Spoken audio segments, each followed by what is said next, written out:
एका बाजूला यशाचं कौतुक आणि स्नेह संमेलनाचा उत्साह, तर दुसरीकडे अवघ्या काही क्षणात होत्याचं नव्हतं करणारा काळाचा घाला। नाशिकच्या दिंडोरी तालुक्यातील इंदोरे गावातील एकाच कुटुंबातील 9 जणांवर काळाने झडप घातली आहे। खाजगी क्लासचा कार्यक्रम आटोपून घरी परतत असतानाच त्यांची कार उघड्या विहिरीत कोसळल्यानं 7 विद्यार्थ्यांसह 2 पालकांचा जागीच मृत्यू झालाय। शुक्रवारी रात्री दिंडोरी शहरात एका खाजगी शिकवणी वर्गाचा वार्षिक स्नेहसंमेलन व गुणगौरव सोहळा आयोजित करण्यात आलेला होता। या कार्यक्रमात आपल्या मुलांचं यश पाहण्यासाठी इंदोरे येथील दरगुडे कुटुंब आलेलं होतं।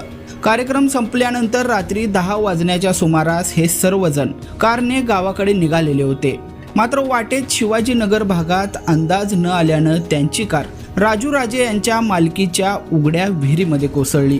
कार विहिरीत पडल्याचा आवाज होताच स्थानिक नागरिकांनी मदतीसाठी धाव घेतली।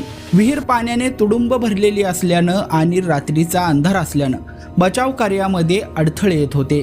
पोलीस प्रशासन, अग्निशमन दल आणि आपत्ती व्यवस्थापन पथकानं तातडीने घटनास्थळी धाव घेत 3 हायड्रा क्रेनच्या सहाय्याने मध्यरात्री 12 वाजण्याच्या सुमारास कार विहिरीबाहेर काढली। दुर्दैवानं कारमधील 9 जणांचा श्वास गुदमरून मृत्यू झालेला होता। या भीषण दुर्घटनेत एकाच कुटुंबातील चिमुकल्यांसह 9 जणांचा समावेश आहे। सुनील दत्तू दरगुडे वय 32, रेश्मा सुनील दरगुडे वय 27, आशा अनिल दरगुडे वय 32, तसेच खुशी अनिल दरगुडे वय 14, माधुरी अनिल दरगुडे वय 13, श्रेयस अनिल दरगुडे वय 11, राखी सुनील दरगुडे वय 11, तसेच श्रावणी अनिल दरगुडे वय 11, समृद्धी राजेंद्र दरगुडे वय 7 अशी या अपघातातील मृतांची नावे आहेत।